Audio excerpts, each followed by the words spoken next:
Primordial, o podcast pela infância em seu pleno potencial.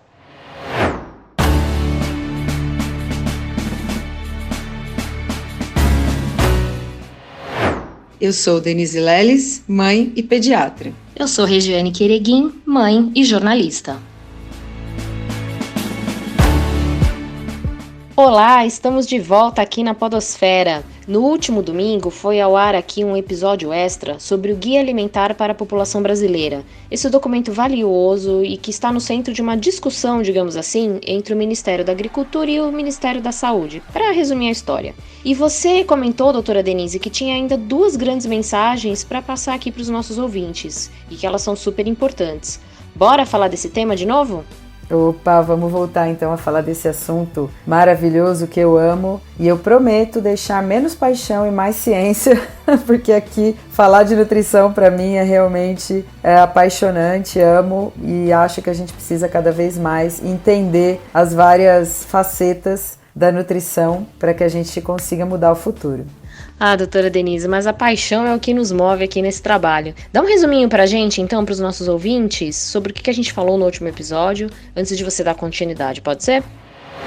Então, no episódio anterior, a gente começou explicando mais ou menos qual será a condição aí nutricional das crianças em 2030, se a gente não fizer nada, e eu expliquei duas premissas iniciais da construção de alimentação saudável na infância. Uma delas é, os estudos mais promissores em relação à prevenção e tratamento de obesidade infantil não dizem respeito somente à alimentação, mas quando dizem, eles promovem o consumo de alimentos in natura e a redução do consumo de alimentos ultraprocessados, em especial aqueles que também são hiperpalatáveis. E a segunda premissa é de que o comportamento alimentar passa por componentes que transcendem a fome biológica e a homeostase hormonal, que diz respeito ao apetite hedônico, ao prazer, às nossas experiências dopaminérgicas, que a gente não consegue viver sem, mas que, como a gente sabe, dói muito ficar sem elas.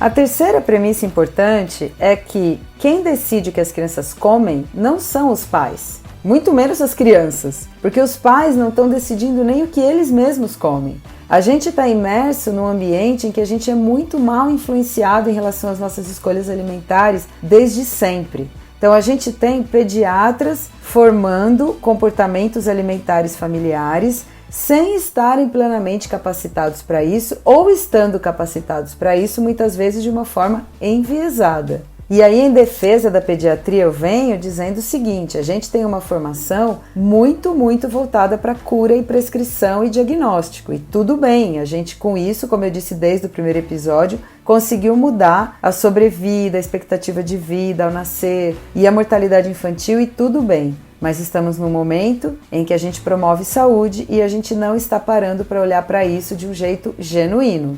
E eu digo isso não como uma opinião minha, também é a minha opinião, mas não só. Eu digo isso baseada nos números de problemas nutricionais que as crianças têm sofrido hoje. Então, ao mesmo tempo, a gente tem uma grande população de crianças obesas e com dificuldades alimentares e até com carências nutricionais, algumas vezes, mesmo a gente tendo tanta informação e tantos produtos aí para proporcionar melhor nutrição na infância.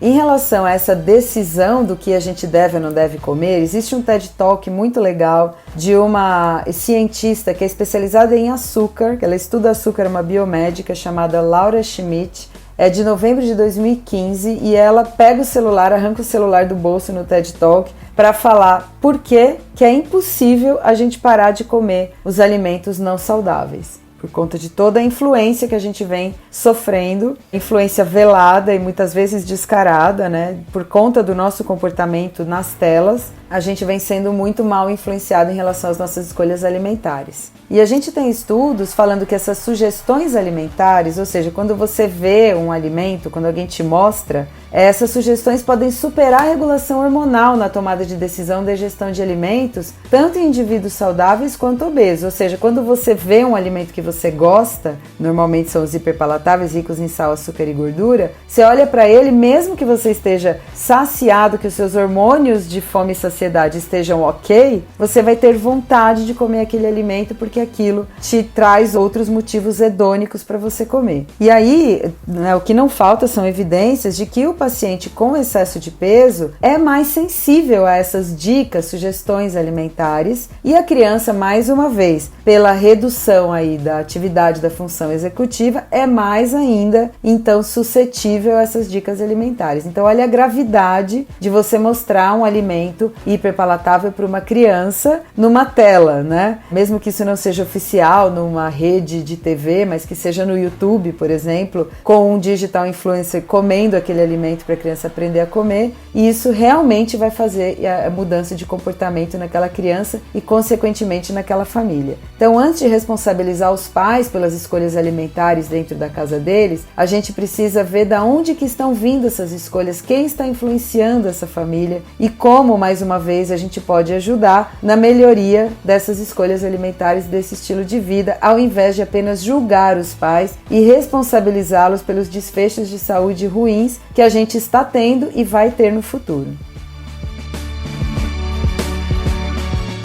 E a quarta mensagem importante em relação à alimentação promotora de saúde e defesa do guia alimentar é que existe uma interface entre obesidade e dificuldade alimentar na infância que é muito pouco reconhecida ou é apenas ignorada. Então, no meu consultório, eu mostro isso muito nos cursos que eu faço. Muitas mães que vêm com essa queixa, meu filho não come, meu filho não come bem. Você pede um diário alimentar, um recordatório, a criança está com excesso de oferta. Você faz pequenos ajustes, a criança não só come melhor, como ela perde peso, porque muitas delas já estão acima do peso.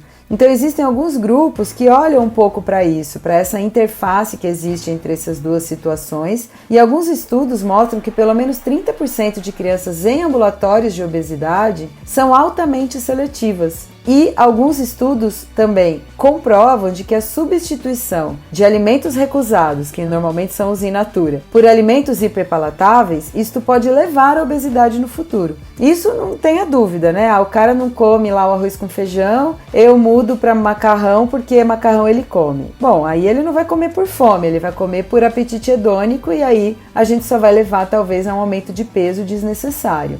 E existe uma busca pela dieta ideal para as crianças, então, né? Por isso que eu quis trazer essas 4 afirmativas antes, porque era aqui que eu queria chegar. Então, qual é a dieta ideal para as crianças do século XXI? Mas tem alguém vendo isso? Tem alguém vendo isso. Então eu queria começar trazendo um artigo jornalístico que foi publicado no New York Times depois da publicação de um artigo científico. O jornalista então escreveu um artigo com o título "Por que não existe uma dieta que funcione para todo mundo?". O que ele fez? Ele pegou as narrativas de todas as dietas que a gente tem hoje aí que promovem saúde, né? Então que falam que são promotoras de saúde, e falou assim, vamos ver o que tem em comum nessas narrativas de dietas que promovem saúde. E aí o que ele encontrou em comum? Todas orientam a redução do consumo de alimentos ultraprocessados e o aumento do consumo de alimentos in natura.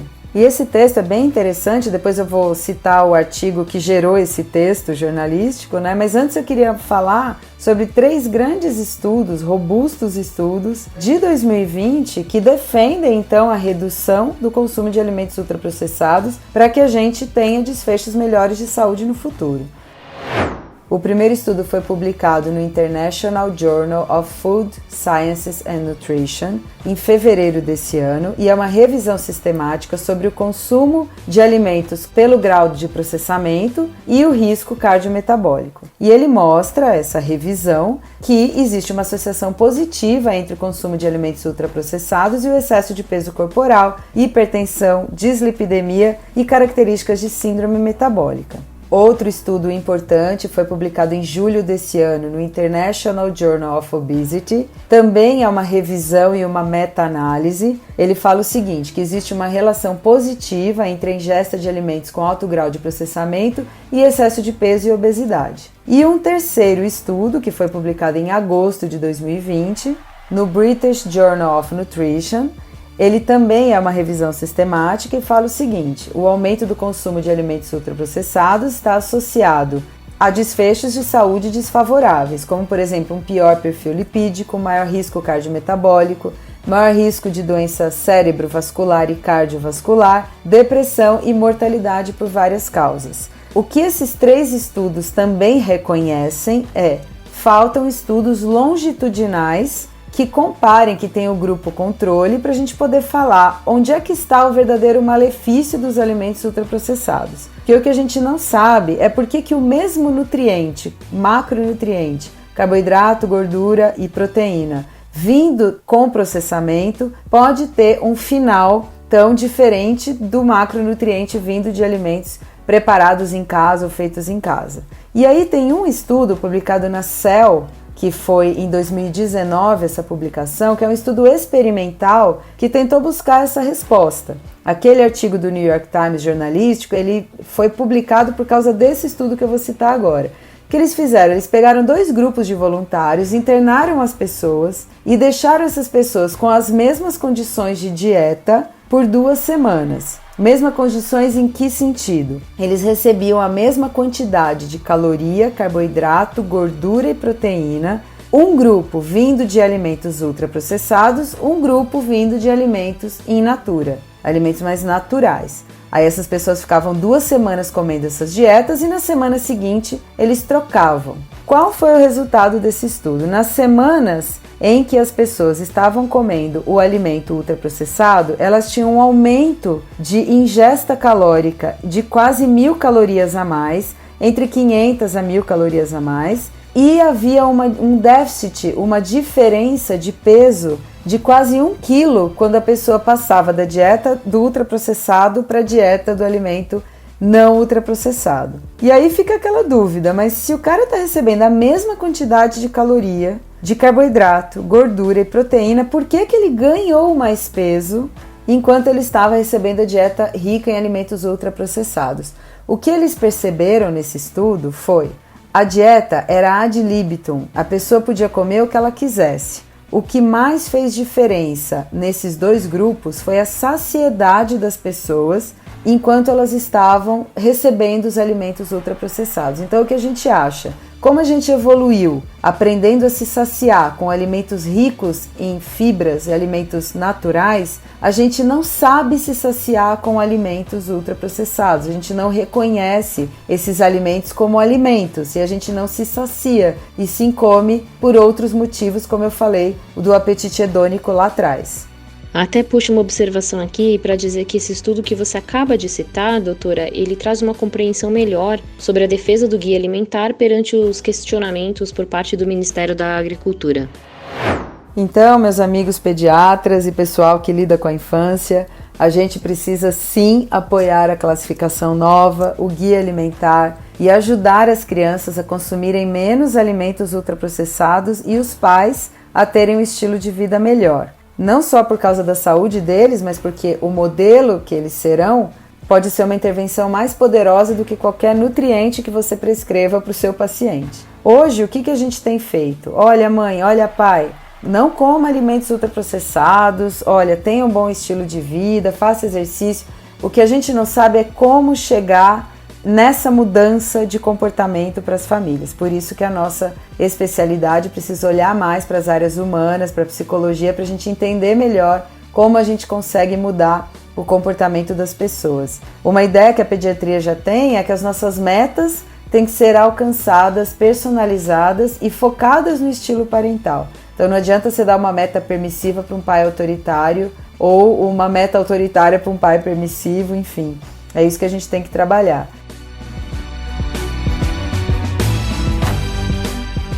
O que eu posso dizer é que já existem estudos robustos dizendo que as abordagens parent-only, ou seja, aquelas que só olham para os pais sem olhar para a criança, conseguem mudar o comportamento da criança mais do que as intervenções que olham para a criança. Claro, porque a gente está mexendo no ambiente em que elas estão inseridas e aí isso é super importante para a criança ir construindo o seu comportamento. Para a gente encerrar hoje aqui, além de tudo de bom que o Guia Alimentar para a População Brasileira nos mostra, o que mais precisamos entender? Além da gente ter esse olhar para os alimentos ultraprocessados, é importante entender que a responsividade parental é super importante na hora da alimentação. Então, os pais que forçam as crianças a comerem, substituem os alimentos pelos que elas mais gostam, ou aqueles pais que distraem a criança para comer, isso pode também construir comportamentos alimentares piores no futuro. Isso é o que a gente consegue mudar, o ambiente, a responsividade, a escolha alimentar, porque a genética já vem com eles. Pelo menos 50% aí do fenótipo nutricional já nasce com. Os outros 50% cabe a nós construir da melhor forma possível. Lembrando, o futuro da humanidade não tem preço. Não tem preço mesmo esse futuro. Mas aqui no presente são as informações como essas que temos aqui no Primordial que podemos compartilhar. É pela infância. E você, ouvinte, também está conosco no apoio ao Guia Alimentar para a População Brasileira? Comente lá nas redes sociais da doutora Denise Leles. O endereço está na descrição deste episódio. Até breve! Primordial, o podcast pela infância em seu pleno potencial.